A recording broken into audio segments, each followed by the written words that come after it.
സ്വർണ്ണവില കുതിച്ചുയരുകയാണ്. റെക്കോർഡുകൾ തിരുത്തി മുന്നേറുന്ന സ്വർണത്തിന്റെ വില എത്ര ഉയരുമെന്ന് പറയാൻ സാധിക്കില്ല. ഡോളർ കരുത്തു കുറഞ്ഞതും രൂപയുടെ മൂല്യം നഷ്ടപ്പെട്ട് കൂപ്പുകുത്തിയതുമെല്ലാം സ്വർണ്ണവില ഉയരാൻ കാരണമാണ്. മാത്രമല്ല, അന്തർദേശീയ വിപണിയിൽ സ്വർണത്തിന് ആവശ്യക്കാർ ഏറി വരികയാണ്. കേരളത്തിൽ സാധാരണ 22 കാരറ്റ് സ്വർണമാണ് ഉപഭോക്താക്കൾ വാങ്ങുക.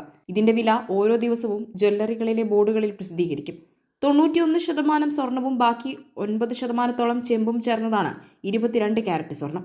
സ്വർണ്ണവില കൂടുമ്പോൾ ലാഭം കൊയ്യാൻ എന്താണ് ചെയ്യേണ്ടത്? ഇന്നത്തെ വിവിധ കാരറ്റിലുള്ള സ്വർണത്തിന്റെ വില എത്ര എന്നിവ വിശദമായി പരിശോധിക്കാം. കേരളത്തിൽ 22 കാരറ്റ് സ്വർണം ഒരു പവന് 63,440 രൂപയാണ് ഇന്നത്തെ വില. 200 രൂപയാണ് വർദ്ധിച്ചത്. ഒരു ഗ്രാമിന് 25 രൂപ കൂടി 7,930 രൂപയായി. അതേസമയം 18 കാരറ്റ് സ്വർണം ഗ്രാമിന് 15 രൂപ വർദ്ധിച്ച് 6,550 രൂപയിലെത്തി. വെള്ളിയുടെ വിലയിൽ മാറ്റമില്ല. ഗ്രാമിന് 106 എന്ന നിരക്കിൽ തുടരുകയാണ്. സ്വർണ്ണാഭരണം എന്ന ലക്ഷ്യത്തോടെ മാത്രം വാങ്ങുന്നവർ 22 കാരറ്റിനെ വിട്ട് 18 കാരറ്റ് പിടിക്കുന്നതാണ് ലാഭകരം. 75% സ്വർണവും 25% ചെമ്പും ഉൾപ്പെടുന്ന മറ്റ് ലോഹങ്ങളും ചേർന്ന സ്വർണമാണിത്. ഒരു പവൻ സ്വർണത്തിന് 53,000 രൂപയ്ക്കടുത്താണ് ഈ കാരറ്റിലെ വില. അലങ്കാരത്തിന് ഉപയോഗിക്കാൻ ഈ സ്വർണം ധാരാളം.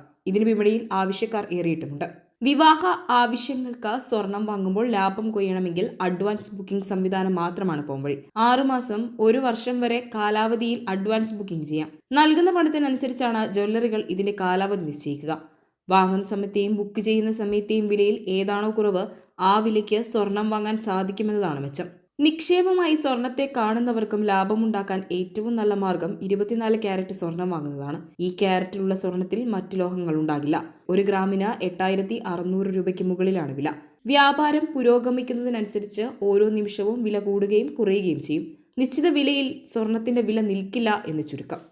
മറ്റു കാരറ്റിലുള്ള സ്വർണം വിൽക്കുന്ന വേളയിൽ പണിക്കൂലി ഇനത്തിൽ നഷ്ടം സംഭവിക്കും. എന്നാൽ 24 കാരറ്റിൽ തീരെ നഷ്ടമുണ്ടാകില്ല. മാർക്കറ്റ് വിലയ്ക്ക് വാങ്ങാനും വിൽക്കാനും സാധിക്കും. 2024 മാത്രം 26% സ്വർണ്ണവില കൂടിയത്. അതായത് ഒരു വർഷം കഴിഞ്ഞ് വിറ്റവർക്ക് വാങ്ങിയതിനേക്കാൾ ഇത്രയും ലാഭം വിൽക്കുന്ന വേളയിൽ ലഭിച്ചു എന്നർത്ഥം. സ്വർണ്ണ നിക്ഷേപം വലിയ ലാഭം തരുന്ന ഒന്നാണെന്നാണ് വിപണി നിരീക്ഷകർ അഭിപ്രായപ്പെടുന്നത്.